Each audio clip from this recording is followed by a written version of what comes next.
Ces principes se reflètent généralement dans le plan que nous avons accueilli favorablement. Le président Poutine en a parlé parce qu'après Anchorage, lorsque nous pensions que ces accords avaient été confirmés, une longue pause a suivi. Et maintenant, cette pause a été rompue par la présentation de ce document. Nous l'avons, mais par des canaux non officiels. Nous ne l'avons pas officiellement reçu, mais nous sommes bien entendu prêts. Comme l'a dit le président, à discuter des formulations précises, car un certain nombre de questions, bien sûr, nécessitent des éclaircissements.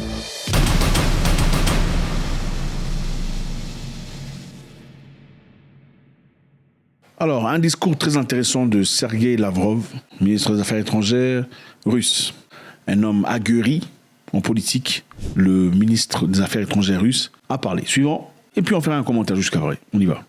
Concernant la question ukrainienne, bien sûr, nous en avons principalement discuté hier dans un cadre informel. Le président Poutine a commenté de manière claire et approfondie le plan de paix du président Trump il y a quelques jours à la fin de la semaine dernière, lors d'une réunion avec les membres permanents du Conseil de sécurité. Nos évaluations restent valables dans la mesure où les principes fondamentaux du plan proposé par le président Trump reposent fermement sur la compréhension des accords conclus à Anchorage lors du sommet russo-américain qui a eu lieu en août de cette année. Et ces principes se retrouvent globalement dans le plan que nous avons accueilli favorablement. Le président Poutine en a parlé parce qu'après Anchorage, lorsque nous pensions que ces accords avaient été confirmés, une longue pause a suivi. Et maintenant, cette pause a été rompue par la présentation de ce document. Nous l'avons, mais par des canaux non officiels. Nous ne l'avons pas reçu officiellement, mais nous sommes prêts, bien sûr, comme l'a dit le président, à discuter des formulations précises. Car un certain nombre de questions nécessitent évidemment des éclaircissements. Et jusqu'à présent, nous n'avons pas reçu de la part de nos collègues américains la version dont il est question dans les médias. Ceux qui pratiquent dans ce genre de diplomatie du mégaphone poursuivent, de toute évidence, des objectifs qui ne sont certainement ni honorables ni respectables. Ils ne s'en cachent pas. Tout récemment, Macron s'est exprimé ici et a déclaré que le plan de Trump était inacceptable, car il représente une capitulation face à la Russie. D'autres affirment que tout doit dépendre du désir de l'Ukraine, que ce soit pour accepter ou rejeter tout accord. Mais les diplomates sérieux discutent de ce genre de choses comme des diplomates devraient le faire confidentiellement, jusqu'à ce qu'un accord final soit conclu, et ceux qui, dans le processus d'interprétation des documents soumis, ont d'abord fait fuiter ces documents précisément pour susciter ce battage médiatique. Et ceux qui orchestrent ce tapage ne s'en cachent certainement pas. Ils veulent saper les efforts de Donald Trump. Ils veulent détourner ce plan à leur propre avantage. Comment? J'allais raconter une blague, mais j'ai décidé de ne pas la mentionner. Par conséquent, à cet égard, nous avons des canaux de communication avec nos collègues américains. Ils sont impliqués et nous attendons d'eux la version qu'ils considéreront comme provisoire, dans la perspective de finaliser la phase d'accord sur ce texte avec les Européens et les Ukrainiens. Ensuite, nous devrons examiner cela de plus près, car s'il y a quoi que ce soit de censuré, l'esprit et la lettre d'encouragement fondée sur ces points clés que nous avons consignés, alors bien sûr, ce sera une situation fondamentalement différente, mais pour l'instant, je le répète, personne ne nous a officiellement transmis quoi que ce soit. Quant à la participation de la Biélorussie a participé très activement à ces efforts.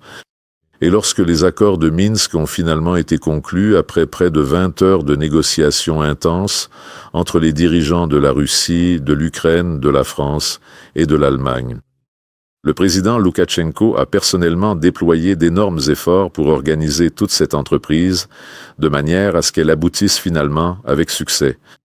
C'est l'Europe qui a détruit les accords de Minsk. Comme nous le savons maintenant, ils l'ont admis ouvertement. La France, l'Allemagne et à travers elle, l'UE était également garante. C'est l'Europe, pour être honnête, et plus précisément par l'intermédiaire de Boris Johnson.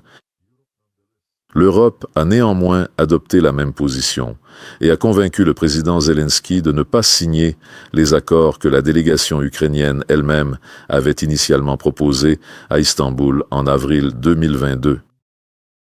Alors l'Europe, maintenant que vous dites « n'osez rien faire sans nous », vous avez déjà eu vos chances, les gars. Vous n'avez pas saisi ces chances, vous les avez tout simplement gâchées. Et maintenant, comme l'affirme l'Europe, Macron a fait aujourd'hui une déclaration très agressive selon laquelle la seule ligne rouge, c'est-à-dire le seul problème concernant l'Ukraine, c'est la Russie et ses exigences. La Russie est engagée dans une confrontation stratégique avec les Européens. Nous devons prouver que nous ne céderons jamais face à la puissance qui nous menace.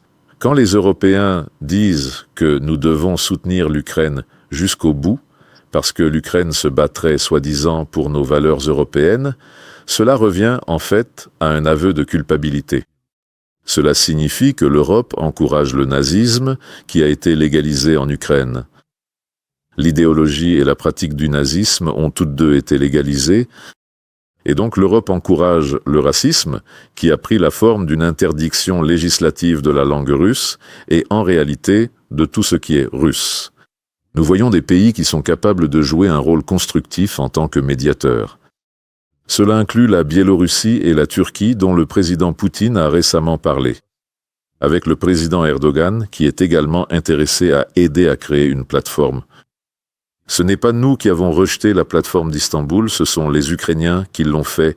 Nous n'avons toujours pas reçu de réponse de leur part concernant notre proposition de créer 3 groupes de travail, car ils se sont plaints qu'à Istanbul, on ne discute que de l'aspect humanitaire de la situation. Mais en ce qui concerne les questions qui ont une importance directe pour le règlement, personne ne dit rien. Nous avons proposé de créer 3 groupes, humanitaires, politiques et militaires. La réponse, c'était en juillet de cette année. Il n'y a pas eu de réponse, tout comme ils s'étaient plaints que le niveau de leur délégation était trop bas. Nous leur avons proposé de relever considérablement le niveau de la délégation à Istanbul, et encore une fois, il y a eu un silence complet.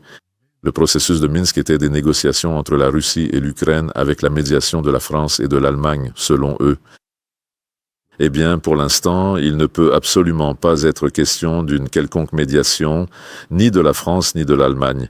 Parmi les médiateurs, j'ai déclaré que nous apprécions hautement la position de la Biélorussie, nous apprécions la position de la Turquie, et nous apprécions également la position de la Hongrie, qui a volontiers souhaite accueillir le sommet Russie-États-Unis que le président Trump a proposé d'organiser à Budapest.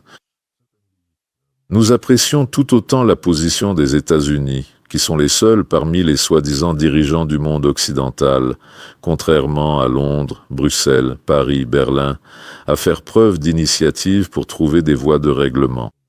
Nous apprécions cela. Ils veulent rétablir les relations à nouveau dans le cadre de structures qu'ils contrôlent.